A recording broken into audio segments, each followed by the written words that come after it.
Gittin Daf Pei Daled Amud Aleph. I just can't. Shetאכלי basar חזיר. The shiur is sponsored by Rabbi Shmuel Saitovitz. Thank you, Rabbi Shmuel, in honor of the beautiful wedding on Sunday night of Gabi to Yuval. And Rabbi Shmuel, the way you spoke to your son before he signed the ksuba was so unbelievably moving. And part of what Rabbi Shmuel said when he spoke to his son at that moment, how he chose to use those few moments, was to talk, among other things, about what the Matmonim has done for him, and how not only has it changed his learning of Daf Yomi, which he's been doing for almost 2 decades already.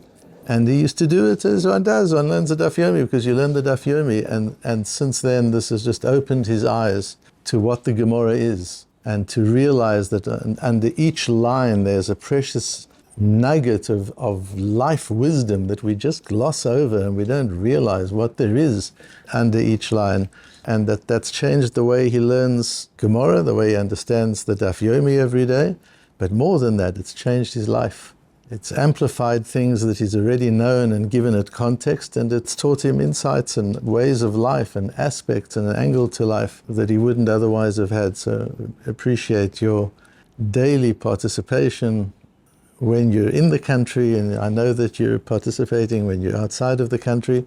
And you should know that your sponsorship, and I've been gratified by the response we've had from people around the world since I pointed out that this costs something every single day to get the shiur out to the people around the world on different platforms, in formats that's easy to listen, with quality sound and quality video. That costs money. Every single day we have to pay for that. And your sponsorship helps. We have, Baruch Hashem, at the moment, over 500 regular participants of the shiur. Every single day, over 500 people on different platforms are listening to the Matmonim, participating. We've got Rabbonim and we've got Magidei Shiur who are using it to enhance the Torah that they're learning. We've got ordinary people, men, women from around the world. So your sponsorship helps us make that possible, and we certainly appreciate everybody's presence. I want to say the 500 people out there are indebted to the people who are sitting here every morning. What we're looking at today, and we'll see today also how the Matmonim, in addition to each Matmon being a standalone, each Matmon is also a stroke of paint on a canvas that is being built up over the years, of a consistent overarching worldview where the different shiurim are all interconnected and you're building a worldview. And that's why it's so important to have a Masorah, to learn and teach and practice Torah according to a tradition. Otherwise it's a hodgepodge, a little bit of this and a little bit of that, and it doesn't fit together. To be able to have an integrated worldview develop, a Torah worldview that is integrated, that is according to a Masorah. And it's not important which Masorah it is, as long as it's an authentic Masorah that over the generations has developed and has built and has grown and is consistent. What we're going to be having a look at really is, when it comes to Torah observance, is that a moral choice each time? Do you get credit because you didn't murder somebody each day? Do you get credit because you didn't steal from the bank each day? Do you get credit because you didn't make a false oath every day? Surely not. So why would you get credit because you kept Shabbos and you didn't break Shabbos? Because you didn't eat treif, you ate kosher? Why would we get credit for that? The Rambam deals with that in the 6th parak of Shmoneh Prokim, of his 8 essays of introduction to Pirkei Avot. But today we'll see where it comes out in the Gemara and understand it in quite a unique way. The Gemara talks about a case where a man says, here's a get. Don't forget, we're talking about gittin that are given conditionally. So a man gives a woman a get and he says, this is your get, but you've got to do something in order for this get to be activated. I know you've wanted out of this marriage for a long time, so you're very lucky. I've woken up this morning determined to give you the out. I'm going to give you your freedom. And we've discussed in the Matmonim that there is an element of gift in gittin. V'natan beyada, it's a matana. You're giving her a gift of p'tur, as Onkelos translates get kritut. I'm freeing you. But there's a condition. Before you get your freedom, don't get all excited. There's a condition. You got to get to the moon. If you get to the moon, the get is activated. If you don't make it to the moon, I'm sorry. Not my problem. You didn't fulfill the condition. It says the Gemara, Eino get. That's not a get. Rabbi Yehuda ben Tema Omer Kazeh get. Rabbi Yehuda ben Tema says, this is a get. Klal Omer Rabbi Yehuda ben Tema, Kol Tnai she'i efshar lo lekaymo besofo, ויתנה עליו מתחילתו, אינו אלו כמפליגה בדברים וכאשר. Of course this is a get. What does he mean you must go to the moon? He's just trying to make her life miserable. He's just teasing her. It's not serious. You don't say a thing like that serious. You don't create an impossible condition and you're serious about it. So we ignore the condition and the get's a good get. Amar Rav Nachman Amar Rav, halacha k'Rabbi Yehuda ben Tema. That's the halacha, that we ignore the absurd condition and the get is a proper get. Amar Rav Nachman bar Yitzchak. Rav Nachman bar Yitzchak learns it from the Mishnah. Ibayeluhu. The Gemara then asks, an intriguing question. Okay, so if I say on condition you go to the moon, we ignore that condition, we strike it out. It's absurd. What happens if I say, this is your get, my darling, you've wanted a get for many years, I'm giving you a get today. The condition is you come out with me to a treif, a restaurant this evening, and we're going to have a delicious meal of pork. If you eat pork tonight, this is the get. If you don't, no get. It's up to you. Omar Abaya, Abaya says that's the very case we're talking about. It's an absurd condition, and you strike it out. It's the same as go to the moon. Of course she's not going to eat treif. Rava Amar Efshar Da'achla V'Lakia. No, she could say, I will eat pork. If that's what it takes, I'll eat pork. It's an isur, and I'm going to get malchus for it. I'm going to be punished in Beis Din for it. I'm willing to take the punishment in order to get the get. She has the freedom to make the choice. So this is not an absurd condition like going to the moon. This is a condition which she can choose to fulfill or not to fulfill. So I understand Rava in a sense. It's a choice. Abaya says it's not a choice. What does that really mean?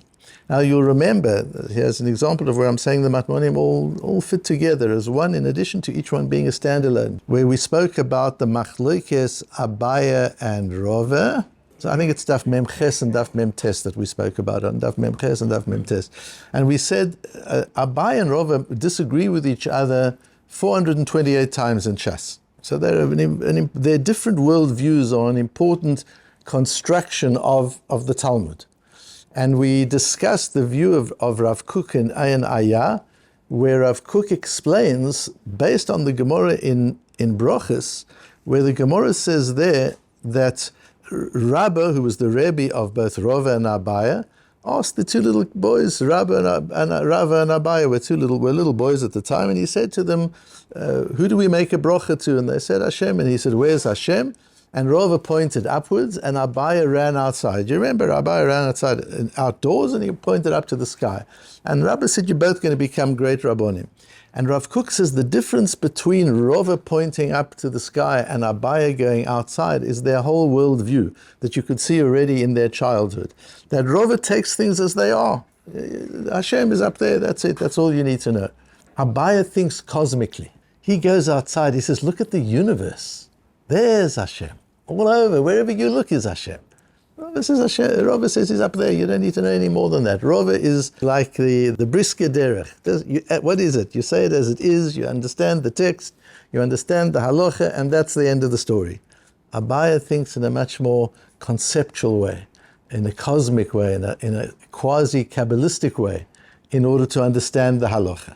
Now, if we take Abaya and Rava as those two worldviews, how does it translate here into their difference of opinion as to whether when a man says, yes, you get on condition you eat chazir, is this a valid get or isn't it? How does Abaya and Rava fit into that? Well, that depends on how they understand a statement of Rabbi Elazar ben Azariah, the Rambam quotes it in the name of Rabbi Shimon ben Gamliel, that we have in the Sifra in Parshas Kedoshim, where Rabbi Elazar ben Azariah says a person shouldn't say, Lo yomar adam nafshi katzar bevatzar chazir. Iev shilil bosh kilayim. A person shouldn't say, ugh, chazir, I hate it. Kilayim, terrible thing, I couldn't possibly wear kilayim. But yomar efshi. A person should say, efshi, I could do all these things. Umay seva, vishamayim gazar alai. But the Rebbeinu Shem told me I can't. He says, Rava, just look at the words. It says, you've got to say, efshir, I could do it, but I won't. So if he says the condition is you go to the moon, that's EFG, it's not possible, so we strike it out. But if he says the condition is that you eat chazir, Rabbi Elazar ben Azariah says quite clearly we should be able to say, EFG, I could eat chazir, I just choose not to, because the Rebbeinu Shem told me not to. And therefore, Rava, taking things simply as they're stated, says it's quite clear from the Meimer of Rabbi Elazar ben Azariah in the Sifra that we are free to make our choices. and therefore the condition applies. If she wants the get, she's got to eat chazir. Of course, she's a religious woman, she's a woman of faith, and she believes in the Torah. She's not going to, she's rather going to live with this miserable husband for the rest of her life. Then eat chazir, but that's her choice. Abaya says no. Abaya says yes. It says a person should say, efshi, but I choose not to. What does that mean? So you'll remember also back in an earlier Matmonim, this one I think was on Daf Mem Ches and Daf Mem Tes, when I spoke about the two worlds that we live in.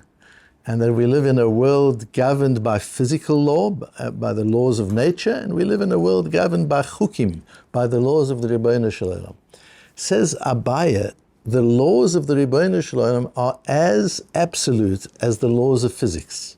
Just as if I said to you, on condition you jump off the top of the Empire State Building, you can have a get. Well, we all know if you jump off the top of the Empire State Building, you're not going to survive. There's a law of gravity. In the same way, if you eat chazir, your neshama isn't going to survive either. And it's as restrictive, as practically restrictive for a ben Torah, for somebody who lives in the Torah world. To do an avera is as absurd as defying the laws of physics. Just as defying the laws of physics is not a choice. I don't choose not to jump into a fire. I don't choose not to put my hand onto the hot plate. It's not a choice.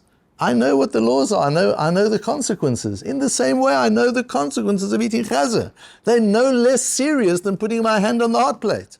They're no less serious than jumping off the building in terms of my neshama. So says Abaya, if you think cosmically, if you think mystically, if you think philosophically, there's no difference between asking the person to do something impossible and asking the person to commit an avera. For a person who lives in the world of Torah, committing an avera is something impossible that goes against his grain.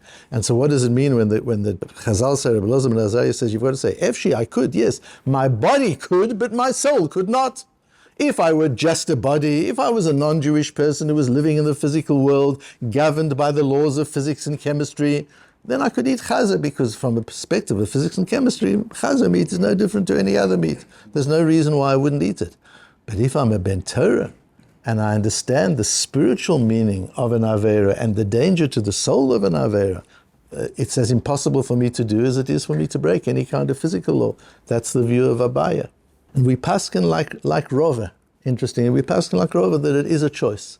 And the Rambam explains in Shmone Prokim that there are different types of averot.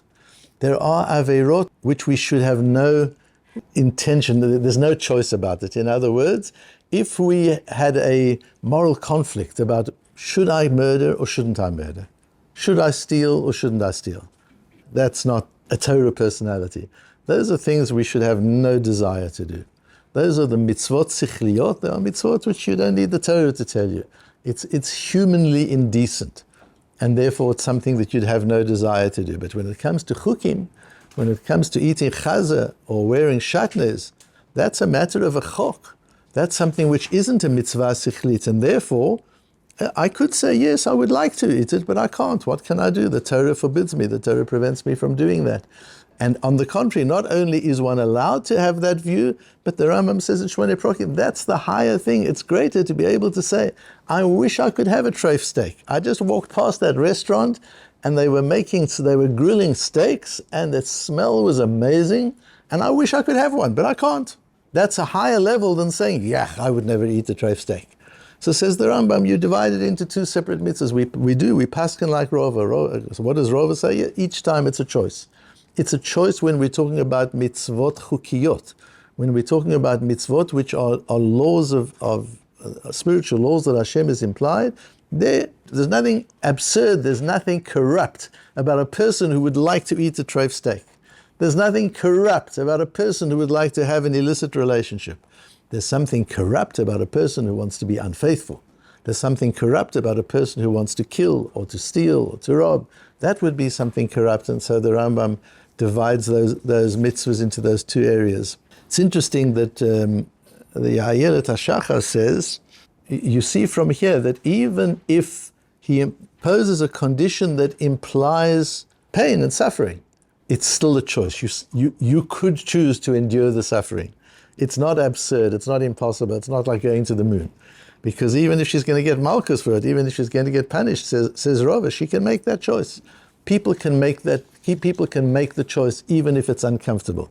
The fact that something's uncomfortable doesn't mean it's not a choice. Each one of us makes a choice every time we choose what to do and what not to do. We are responsible for our choices. We're rewarded in every way for the good choices we make. We have negative consequences in every way for the bad choices that we make. And whether or not there's physical pain involved in the choices, even in the good choices we make, they're still good choices. We make the choice because it's the right thing to do. So is Torah observance a moral choice or an irrefutable necessity? It depends in what area. In the area of the chukim, in those laws of statutes that are not laws that we would reason ourselves even without the Torah, that's a choice. It's not an irrefutable necessity. We make the choice every time to be mekayim the Ratzon Hashem, to fulfill the will of Hashem. And that's our avodah, that's our service of God. But when it comes to immoral practices, that's something that should be an irrefutable necessity. We would never think of doing it. It's something impossible for us to do. That's the highest level of chassidut that the Rambam defines in the 6th chapter of the Shmoneh Prakim.